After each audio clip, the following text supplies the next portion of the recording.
আল্লাহ, আয় মালিক, এই যে ঘরটা আমি বানালাম, এই ঘরটার জন্য তিনি দোয়া করেছেন। ওয়াইদ ক্বালা ইব্রাহিম রব্বি জাআল হাযা বালাদান আমিনা, রব্বি জাআল হাযা বালাদান আমিনা।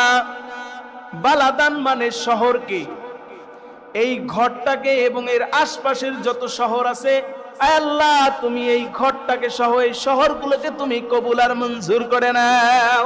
সুবহানাল্লাহ, এই ঘরটাকে কবুল করে নাও, এর আশেপাশের বালাদান শহরটাকে কবুল করে নাও। সুবহানাল্লাহ, শুধু তাই না, লা উকসিমু বিহাদাল বালাদ, এই মক্কা নগরীটাকে তুমি পবিত্র করে নাও। সুবহানাল্লাহ, নিরাপত্তার চাদরে বেষ্টিত করে নাও। এই কাবা ঘরের আশপাশে মানে হারামের ভিতরে যারা ঢুকবে তারা নিরাপত্তার চাদরে চলে যাবে। সুবহানাল্লাহ পড়েন। যারা এই কাবা ঘরের ভিতরে, এই হারামের ভিতরে চারপাশের মধ্যে যদি কেউ প্রবেশ করতে পারে, আল্লাহ তাআলা তাদেরকে কি করবেন? নিরাপত্তার চাদরে বেষ্টিত করে নেবেন। সুবহানাল্লাহ, শুধু তাই না, আল্লাহ তাআলা রব্বুল আলামিন এই মক্কা ঘরকে, বাক্কা এই কাবা ঘরের আশপাশকে আল্লাহ তাআলা বলেন, পৃথিবীর সমস্ত জায়গায় খাবারের অভাব থাকলেও এই কাবা ঘরের আশেপাশে, এই কাবা ঘরের মধ্যে, হারামের মধ্যে কখনো খাবার দাবারের কষ্ট হবে না। সুবহানাল্লাহ, সব সময়ের জন্য এই জমির ভিতরে এইখানে খাবার আসবে, খাবার থাকবে, এইখানটায় বরকতময় করে দিলাম। সুবহানাল্লাহ, মনে করেন এই ঘরের আশেপাশে যদি ঢোকা যায় তাইলে নিরাপত্তার চাদর দিবে। কেমন নিরাপত্তা?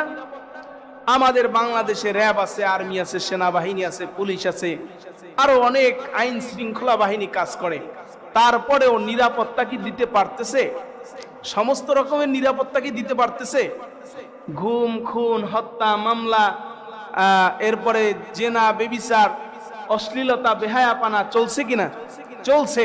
কিন্তু এই কাবা ঘরের চারপাশে এই হারামের ভিতরে যারা ঢুকে যাবে, এদের ভিতরে কোন রকমের গুনাহ করার টেন্ডেন্সি তাদের মাথায় কাজ করবে না, তাদের ভিতরে অপরাধ বোধ কাজ করবে না। সুবহানাল্লাহ পড়েন। অপরাধ করার মতো তাদের সেই টেন্ডেন্সি আল্লাহ তাআলা বলেন এইখানে কিন্তু এই বাইতুল্লাহর ঘরের ভিতরে যখন হারামের ভিতরে যারা হজ করতে যায়, এক এক রাষ্ট্র থেকে, এক এক দেশ থেকে বিভিন্ন ধরনের মানুষ আসে না, যায় নাকি? যায় না? সেখানে আসে না? সেখানে আসলে পরে অমুক দেশের মেয়ে, বাংলাদেশের ছেলে, অমুক জায়গার মেয়ে, অমুক জায়গার ছেলে দেখা হয় কিনা? দেখা হয়। কিন্তু কখনো গুনার টেন্ডেন্সি চোখের ভিতরে আল্লাহ তাআলা বলেন আমি সেই গুনাহ করার যেই চোখের ভিতরে সেই পর্দা ফেলে দেই, গুনাহ করার মন মানসিকতাও তাদের অন্তরের ভিতরে পয়দা হয় না। সুবহানাল্লাহ পড়েন। কারণ আপনি একটা পুরুষ, আমি একটা পুরুষ, অন্য একটা মহিলাকে দেখলে সাধারণত অনেক কিছু মাথার ভিতরে অনেক সময় কাজ করে। মেয়েটা সুন্দর, দেখতে ভালো, আরো অনেক সময় অনেক মাথার ভিতরে, বা মেয়ে দেখলে ছেলের প্রতি না, ছেলেটা খুবই স্মার্ট, ছেলে ভালো, দেখতে লোকটা খুবই ভালো, এরকমের কাজ করে কিনা? মাথার ভিতরে শয়তান বিভিন্ন রকমের ধোকায় ফেলে দেয়।